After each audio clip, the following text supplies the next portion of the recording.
Hello everyone, मैं शुभम सिंह। स्वागत है आपका शुभ क्लासेस में। तो आज हम सीखेंगे कि हम किसी भी सेल्स बिल के अगेंस्ट क्रेडिट नोट कैसे हम लोग एंट्री करते हैं। तो सबसे पहले आप लोग को जानना होगा कि सेल्स के अगेंस्ट में हम क्रेडिट नोट कब करते हैं, डेबिट नोट कब करते हैं। ये सेल्स के अगेंस्ट की बात हो रही है, ठीक है। तो सबसे पहले क्या होता है, हम किसी पार्टी को सेल करते हैं। हाँ, सेल करने के बाद क्या होता है, वहाँ से हमें कुछ ब्रेकेज आती है या पार्टी से कुछ प्रॉब्लम होने की वजह से माल रिटर्न हो जाते हैं या उन्हें माल पसंद नहीं आता तो वो रिटर्न कर देते हैं।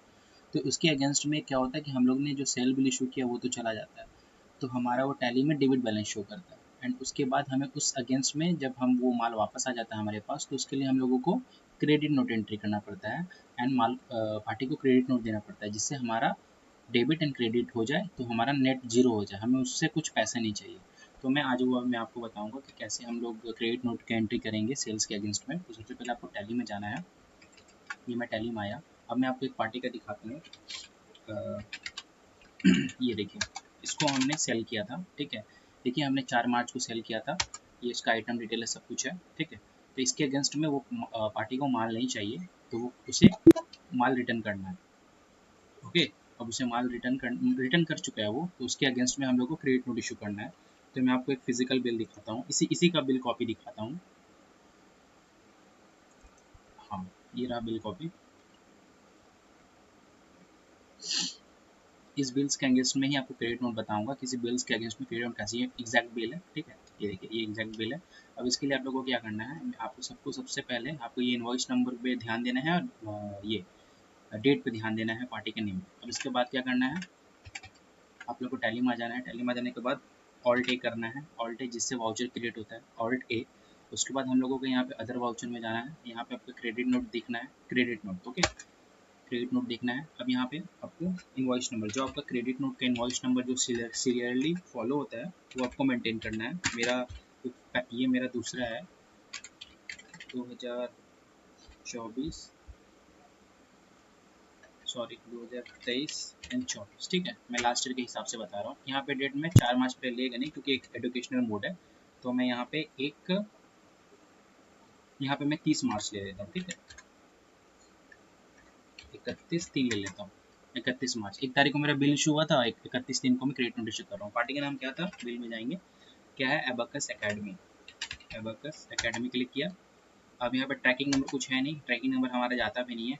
आपको डिस्पैच डॉग नहीं देना है, डेस्टिनेशन डिस्पैच डॉग देना है, क्योंकि आप उस पार्टी से ई वे बिल के थ्रू अगर मंगा रहे हैं तो आपको डिस्पैच डॉग डालना है, ठीक है। डिस्पैच डॉग में बेसिकली डालना क्या होता है, हमें यहाँ पे इन्वॉइस का डिटेल्स डाल देना होता है।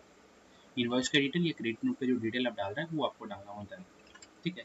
तो मेरे यहाँ पे अभी आप नंबर दे सकते हैं, यहाँ पे मेरा 2 आ गया है, ठीक है, जो कि मुझे सी एन करना है। सी एन स्लैश 02 2023 एंड 24, ठीक है। एंटर किया। अब यहाँ पे मुझे सेम डाल देना, वो सी एन पॉइंट, यहाँ पे हाइफन, ये स्लैश नहीं होगा, 02/23 23, ये होता है, ये हो हाइफन हो सकता है 24।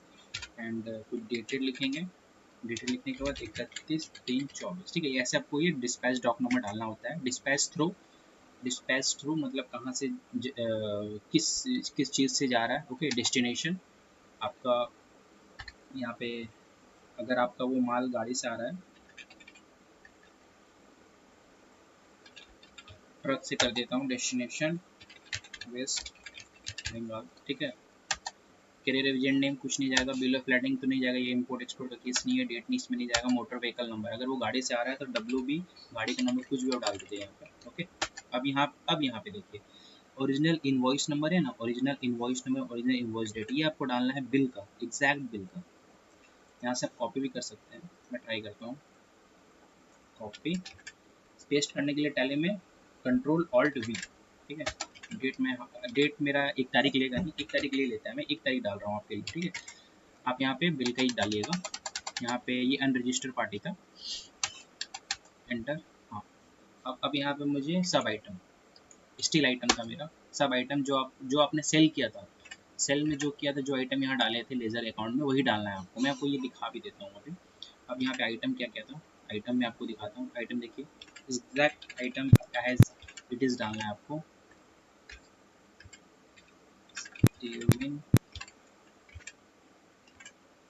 लाइब्रेरी रैक, लाइब्रेरी रैक आ गया।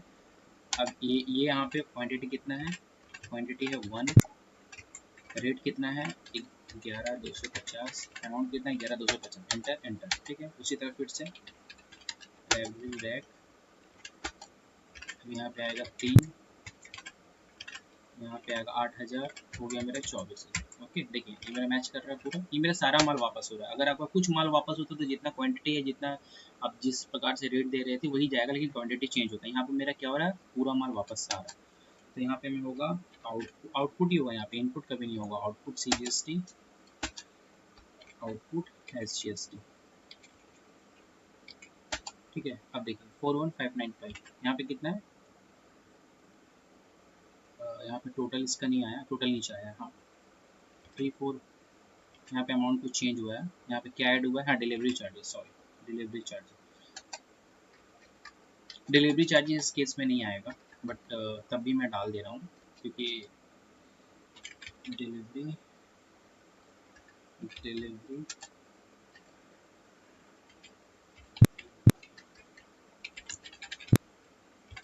विच spelling they are using, delivery ये तो आना चाहिए ना, क्यों नहीं रहा है। चलिए मैं हैंडलिंग चार्जेस दे देता हूँ, कोई दिक्कत नहीं है। लेज़र बाद में लगता है चेंज हुआ होगा, बिल बनने के बाद हैंडलिंग हुआ होगा। यहाँ पे अमाउंट कितना था 3,500, आउटपुट CGST 9%, आउटपुट SGST 9%। ठीक है, 45 ये जो है ना डिलीवरी चार्जेस, डिलीवरी चार्जेस के ऊपर भी GST लगा है, आप ये कैलकुलेट कर सकते हैं। ओके, उसके ऊपर भी लगा हुआ है। अब मेरा टोटल मैच कर रहा है 45,725, एंटर, यहाँ पे नो करना है, एंटर एंटर एंटर। अब देखिए, अब आप लेजर देखिए, ये नेटअप हो गया, जीरो हो गया। इस तरह हमें एंट्री करना है। अब मैं आपको एक चीज़ दिखाना था, ये स्टील आइटम दिखाना था ना, ये कहाँ से आया, ये देखिए आपने जो परचेज, जो आपने सेल किया था उसमें भी सेम दिया हुआ है, स्टील आइटम सेल। ठीक है, ये चीज़ को ही आपको यूज़ करना है। तो आई होप आपको क्लियर हुआ होगा कि हम लोग सेल के अगेंस्ट में क्रेडिट नोट कैसे इशू करते हैं। और इसमें अगर आपका कुछ माल रिटर्न आया है, कुछ माल रिटर्न आया है, तो उसमें आपको कुछ नहीं करना है। आपको सिर्फ ये जो क्रेडिट नेट एंट्री मारा है मैंने ना, यहाँ पे जैसे मान लीजिए एक क्वांटिटी है, इसमें क्या ही रिटर्न आएगा। ठीक है, नहीं आया रिटर्न मान लीजिए, और 3 में से 2 रिटर्न आ गए, 1 रह गया, तो 2 यहाँ पे 2 हो जाएगा, 2 इंटू 8,000। ओके, रेट सेम रहेगा, जो रेट पे आपने सेल किया वही रेट रहेगा, रेट सेम रहेगा, सिर्फ यहाँ क्वांटिटी चेंज होता है। अगर कुछ माल वापस आता है तो उसमें सिर्फ क्वांटिटी चेंज होता है और कुछ चेंज नहीं होगा, एंड GST वगैरह सब कुछ चेंज हो जाएगा। तो इसके अलावा जो आप रिटर्न आ गया आपके पास, वो लेस होने के बाद जो अमाउंट फिगर बचेगा उतना यहाँ पे आपका करंट बैलेंस डेबिट में शो करेगा कि इतना उससे आपको लेना है। इसकी मेरे केस में क्या हुआ है, सारा माल वापस आ गया, तो इसमें मुझे कोई भी उससे पार्टी से कुछ नहीं लेना है, ना ही देना है। ठीक है, मैंने सेल GST में दिखाया था, मान लीजिए उसी उसी इस सेम महीने का, देखिए मार्च महीने का। ठीक है, मार्च महीने का, तो मुझे दोनों GST में दिखाना है। ठीक है, GST में दोनों चीज़ मुझे दिखाना है, क्योंकि मैंने इशू किया, बिल इशू किया, मतलब GST में दिखाना होगा।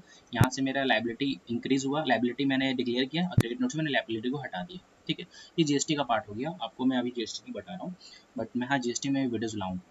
चलिए, आपको ये समझ आएगा क्रेडिट नोट की एंट्री कैसे होती है। तो कोई भी अगर डाउट या क्वेश्चन होता है तो आप मुझे पूछ सकते हैं कमेंट सेक्शन में, और मैं इसी रिगार्डिंग और भी वीडियोज़ लाऊंगा। एंड मैं नेक्स्ट वीडियो में डेबिट नोट के अगेंस्ट में लाऊंगा कि डेबिट नोट आपको सेल के अगेंस्ट में डेबिट नोट कैसे होता है। एंड इसके बाद में परचेज के रिलेटेड क्रेडिट नोट या डेबिट नोट दोनों एक साथ लाऊंगा। तो आप बने रहिए मेरे चैनल पर, एंड अपना ख्याल रखें। चलिए, हैप्पी इंडिपेंडेंस डे। चलिए दोस्तों, बाय।